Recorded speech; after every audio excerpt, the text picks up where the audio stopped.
In these problems, we are translating scientific notation into standard notation, the way we'd normally write numbers. And this time, uh, the exponents are negative. So what do we do with that?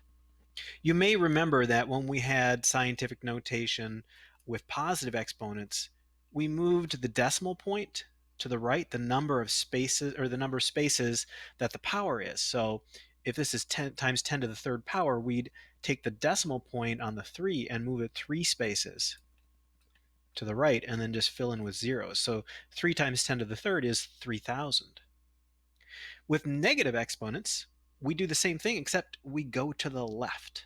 So I would take 4, and here's my decimal point on 4, and because I've got 10 to the minus 2 here, I would move it 2 spaces to the left and then fill in with zeros. So the answer here would be 0.04.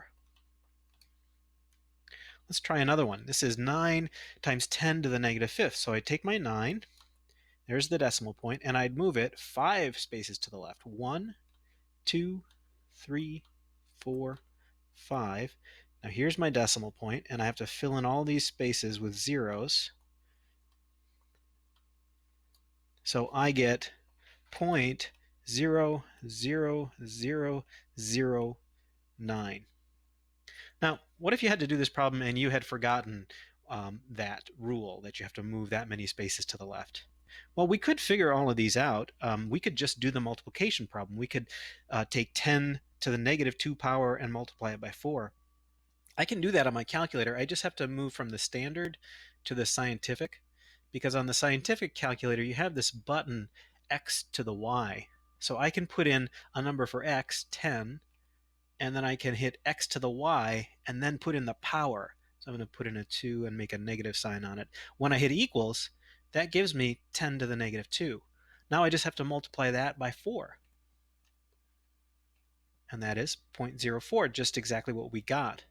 So this is a way you can use a calculator to check your work. Let's check this second one, see if we did that right.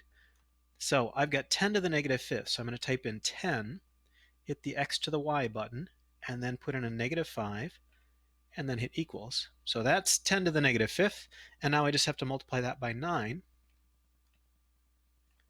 and I've got 0.00009, just what we came up with. So that is how to do scientific notation with negative exponents.